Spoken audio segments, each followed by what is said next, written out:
Salut et bienvenue à tous dans cette formation dédiée à la création des sites web en HTML5 ainsi qu'en CSS3. Alors la fois dernière, nous avons essayé un peu de mettre la main dans la pâte, histoire de bien pratiquer pour avoir de bonnes habitudes.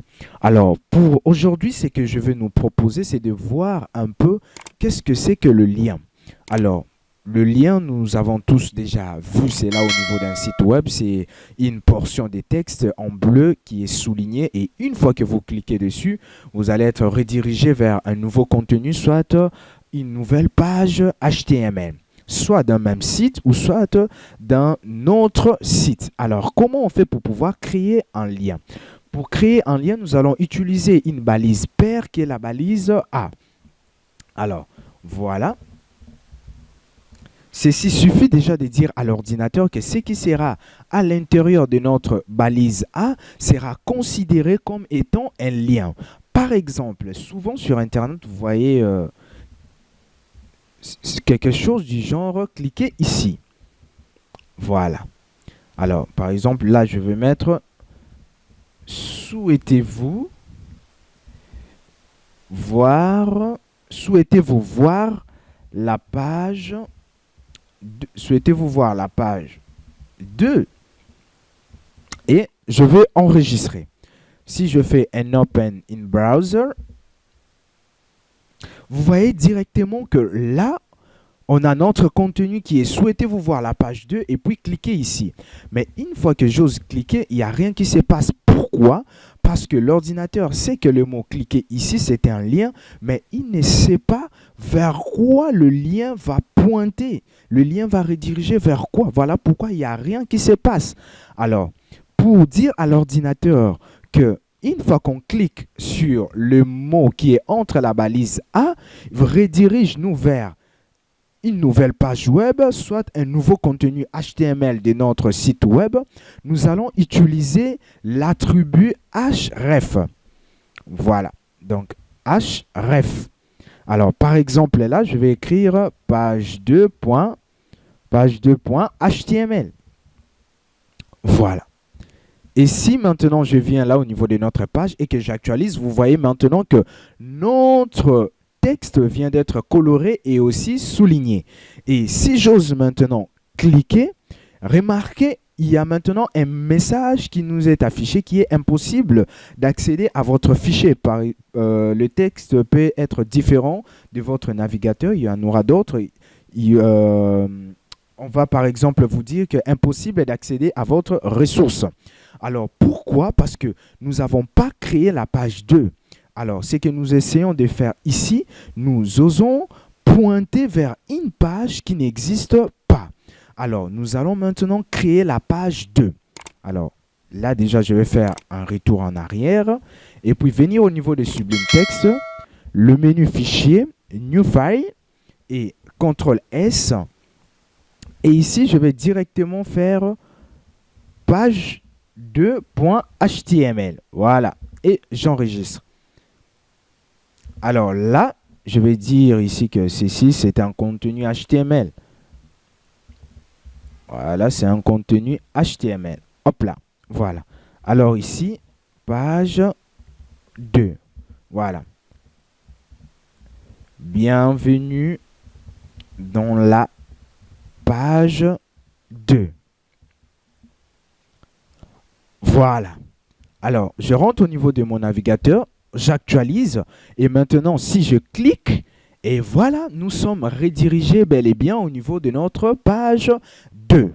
Alors maintenant, si je souhaite revenir maintenant en arrière au niveau de la page 1, comment je vais faire? Je vais juste créer un lien vers la page 1. Alors comment se faire? Vous connaissez déjà, il faut utiliser la balise A. Alors ici, je vais juste dire index.html. Parce que le nom de la page 1, c'est index.html. Alors, ici, je vais juste écrire retour. Voilà. Et si j'actualise maintenant et je clique sur retour, vous voyez que nous sommes maintenant redirigés vers la page 1. Alors, étant humain, nous disons que je vais juste j'ai juste cliqué sur retour, donc je fais juste un retour. Mais en réalité, l'ordinateur ne sait pas que vous avez fait un retour. Lui, c'est qu'il sait, il vous a redirigé vers une nouvelle page, qui est la page index.html. Alors, imaginons un instant que la page 2 se trouvait dans un sous-dossier. Alors là, je vais y aller par exemple là. Vous voyez qu'au niveau de notre arborescence, que la page 2 et la page index sont sont dans le même niveau. Alors là, je vais essayer de créer par exemple un nouveau dossier. Donc je vais l'appeler par sous-répertoire. Sous-répertoire. Et là, je vais glisser, déposer page 2. Et maintenant, page 2 se trouve désormais dans le sous-répertoire. Alors, là, maintenant, au niveau de Sublime Text, ce que je vais faire déjà, je vais supprimer celui-là pour éviter les quiproquos. Alors, au niveau de mon navigateur, si j'ose maintenant cliquer, voilà, il y a le même message d'erreur qui est affiché pour nous dire que notre ressource est introuvable. Donc, ici, c'est impossible d'accéder à votre fichier. Pourquoi? Parce que le fichier avec le nom page 2 ne se trouve plus dans le même niveau que la page 1. Alors, comment se faire pour pointer maintenant vers une page qui se trouve dans un sous-dossier? Alors, pour ce faire, nous allons maintenant venir ici. Nous allons écrire en premier lieu le nom du sous-dossier. Donc, nous allons ici avoir sous-répertoire, slash le nom de la page. Alors, si je fais comme ça et que je fais un retour là, j'actualise. Et si je clique, voilà, nous sommes maintenant au niveau de notre page 2. Et comme page 2 se trouve maintenant au deuxième niveau, si je clique sur retour, on aura une erreur qui sera affichée au niveau de notre navigateur. Pourquoi? Parce que ici, le navigateur, là, nous sommes là au niveau de page 2. Alors, nous faisons juste un simple clic pour expliquer un peu cela. Nous faisons un cliquer, déposer. Voilà. Ici, c'est comme si l'ordinateur, le navigateur plutôt, va juste chercher index dans le même niveau que page 2. Or, si nous regardons ici, il n'y a pas index ici. Alors, comment se faire pour rentrer au niveau de notre racine, c'est-à-dire rentrer ici au niveau des liens. Plutôt, voilà, donc le lien, voilà, pour trouver index.html. Nous allons utiliser le 2 points et puis le slash. Alors, si j'enregistre et que je rentre au niveau de mon navigateur et que j'actualise, là, une fois que je clique, hop, vous voyez que je suis redirigé maintenant vers la page d'index qui se trouve à la racine de notre site. Et si je clique maintenant pour y aller vers la page 2 qui se trouve dans un sous-répertoire de notre site, et voilà maintenant, tout fonctionne à merveille. Alors, le lien ne permet pas seulement de naviguer entre les pages. Le lien permet aussi d'aller vers un nouveau contenu de notre page HTML, toujours dans la même page. Alors ici par exemple, nous sommes dans la page index.html. Alors ce que je veux faire, je veux faire déjà un retour à la ligne, la balise orpheline BR, n'oubliez pas. Alors ici, ce que je veux faire, je vais créer plusieurs paragraphes. Voilà. Alors je vais faire du lorem ipsum. Je copie juste ces textes-là au niveau de mon Sublime Text. Et voilà. Alors, je vais le copier plusieurs fois.